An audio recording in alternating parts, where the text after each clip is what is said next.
Raza Longhorn, así se salvó de su extinción. Hace aproximadamente 100 años, la raza Texas Longhorn originaria de Estados Unidos de Norteamérica logró permanecer a pesar que todo estaba a su favor para la extinción. En buena parte del siglo XIX prosperó esta raza vacuna. En la década de 1920, esta raza fue cruzado con otro tipo de ganado, acción que casi la lleva a la total desaparición. Esta raza vacuna es muy apreciada y conocida por sus inconfundibles cuernos únicos, ya que estos pueden llegar a medir hasta 3 metros de longitud. El origen de esta raza vacuna fue gracias a los vacunos que fueron importados de España a México en el siglo XVI en la época de la conquista, ganado que fue movilizándose para el norte de Estados Unidos de Norteamérica. Las razas vacunas que fueron utilizadas para la creación de esta raza fueron la blanca cacereña, o también conocida como retinta, y la canaria. Fue en el año 1917 cuando el toro llamado Bibu de la raza Texas Longhorn se convierte de forma oficial en la mascota de la Universidad de Texas. Debido a la negligencia que ocurría en los cruzamientos con esta raza vacuna se acentuó su declive. Si un ganado vacuno que era bien apreciado casi llegó a su extinción total en esa época, en 1920 casi el total de los ejemplares de cuernos largos se había cruzado con razas vacunas como Hereford y Durham, que era característica por poseer cuernos cortos, con la visión de obtener animales productores de la carne ideal, lo que encaminó al vacuno Texas Longhorn a la casi extinción. ¿Cómo se salvó la raza vacuna Texas Longhorn de la extinción?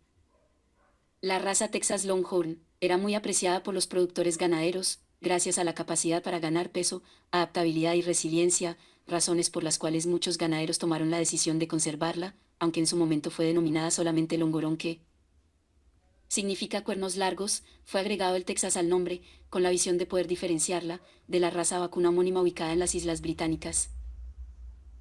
Esta raza de ganado fue mucho tiempo asociada al productor ganadero estadounidense y la producción al aire libre. Sin embargo, la introducción del alambre de púas para la división de potreros y la realización de cruces con vacunos más productores de carne y de más grasa intramuscular fueron factores que restaron popularidad a esta raza vacuna.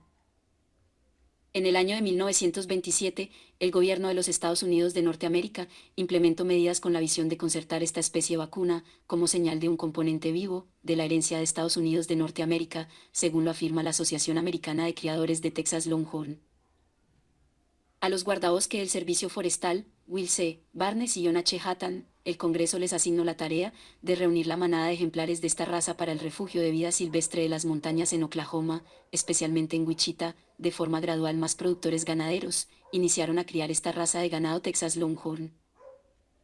Desde ese momento surge la necesidad de establecer estándares de la raza vacuna y una línea de comunicación entre todos los criadores de esta raza vacuna, por lo que se crea la Asociación Americana de Criadores de Texas Longhorn, acciones que han permitido que los productores ganaderos redescubran la gran bondad de fertilidad de esta raza, longevidad, facilidad de parto, resistencia a enfermedades y la baja demanda de alimentación, factores con los que la raza ha tomado de nuevo popularidad entre los productores ganaderos. Esta raza vacuna es muy apreciada en todo el mundo, gracias a que produce una carne muy sabrosa y magra, contiene menos colesterol que incluso el pollo y menor cantidad de grasa que otras razas vacunas. Esta raza es considerada como parte del patrimonio cultural del estado de Texas, de Estados Unidos de Norteamérica. Esta raza se utiliza para conservar la raza, producción de carne de buena calidad y eventualmente para concursos de rodeo.